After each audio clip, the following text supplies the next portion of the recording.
Bismillahirrahmanirrahim. Assalamualaikum warahmatullahi wabarakatuh.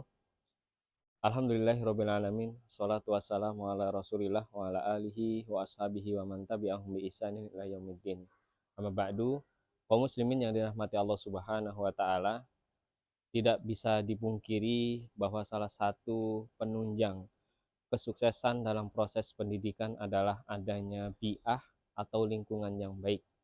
Ini merupakan faktor yang utama, di mana sebuah lingkungan itu mempunyai dampak dan pengaruh terhadap proses pendidikan terhadap anak didik. Namun, ada satu hal yang paling utama yang mungkin tidak banyak diketahui dan tidak banyak dimengerti oleh kaum muslimin, khususnya bagi para orang tua atau wali, yaitu bahwa orang tua memiliki peranan yang paling utama terhadap keberhasilan pendidikan anak-anaknya. Meskipun orang tua itu tidak bersentuhan langsung dengan anak-anaknya, seperti halnya di pondok pesantren ataupun di luar daripada daerah dalam proses menempuh pendidikan, tetapi orang tua tetap peranan utama dalam proses keberhasilan pendidikan terhadap anak-anaknya, yaitu yang paling utama adalah terkait dengan rizki dan harta yang baik yang diberikan kepada anak-anaknya dalam proses pendidikan. Karena apabila rizki itu yang diberikan adalah rizki yang baik, tentu ini akan berdampak kebaikan pula terhadap proses pendidikan anak-anaknya. Tetapi sebaliknya, apabila ada rizki atau harta yang tidak baik yang diberikan kepada anak-anaknya, maka itu pun akan berdampak keburukan kepada anak-anaknya dalam proses pendidikan.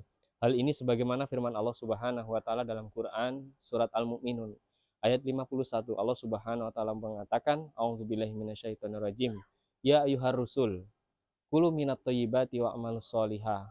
Wahai para rasul, kata Allah Subhanahu wa taala, seluruh rasul dari awal Rasul sampai terakhir Nabi Muhammad SAW diperintahkan dengan perintah yang sama. Apa perintah Allah? Kulu minat thayyibat, makanlah oleh kalian makanan yang baik, wa amalus solihah, kemudian kerjakan amal soleh. Di dalam ayat ini Allah memerintahkan dua perintah, yaitu yang pertama adalah perintah untuk memakan makanan yang baik, dan kemudian yang kedua Allah baru perintahkan mengerjakan amal soleh. Tentu ada sebuah pertanyaan, kenapa di dalam ayat Al-Mu'minun 51 itu Allah memerintahkan yang pertama itu makan yang baik dulu, baru kemudian mengerjakan amal soleh, bukan amal soleh dulu baru kemudian makan makanan yang baik. Maka para ahli tafsir mengatakan, kenapa Allah memerintahkan makan yang baik dulu kemudian mengerjakan amal soleh? Karena para ahli tafsir mengatakan, sebesar apapun manfaat yang dilakukan oleh seseorang dan sebesar apapun amal kebaikan yang dilakukan oleh seseorang, kalau di dalamnya ada unsur-unsur yang tidak baik, maka kata Allah Subhanahu wa taala itu tidak akan diterima. Tidak akan sampai kepada Allah Subhanahu wa taala. Sebagaimana sabda Nabi dalam hadis Arba'in yang ke-10, beliau meriwayatkan dan bersabda, Innallaha thayyibun. Allah itu adalah Rabb yang maha baik. La yaqbalu illa thayyiban, dan Allah tidak menerima kecuali yang baik. Singkat yang disampaikan oleh Nabi tetapi penuh makna, bahwa Allah adalah Rabb yang maha baik dan Allah tidak menerima kecuali yang baik.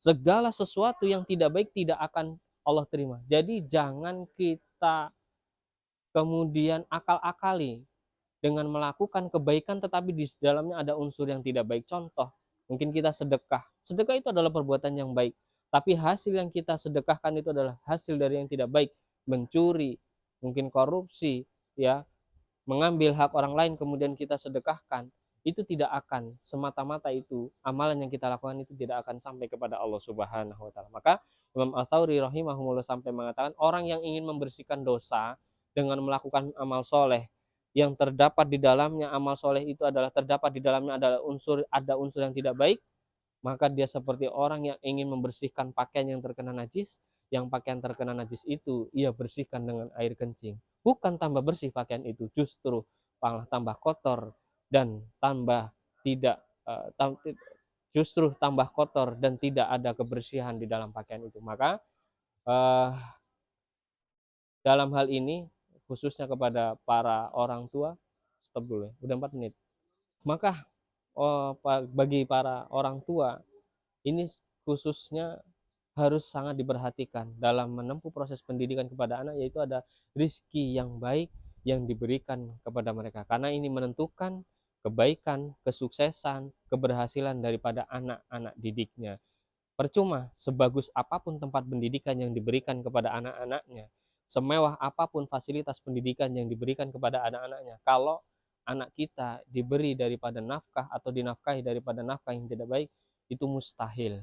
Itu mustahil tidak akan tercapai daripada kebaikan itu. Hal ini sebagaimana disampaikan oleh Imam Bukhari terkait dengan khutbatus syaitan, khutbahnya syaitan kepada para pasukannya. Apa kata syaitan itu kepada pasukannya?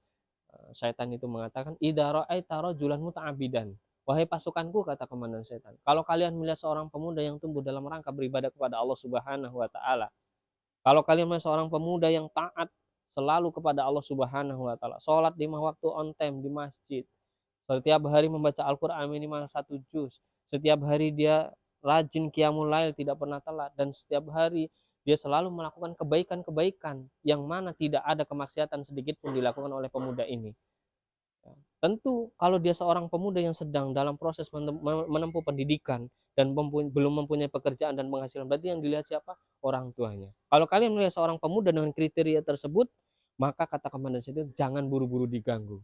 Tapi apa satu nasihat yang diberikan komandan setan kepada pasukannya? Ungdur, wahai pasukanku, kalian lihat dulu, cross check dulu, min aina mat'ami, dari mana sumber makanan anak muda ini.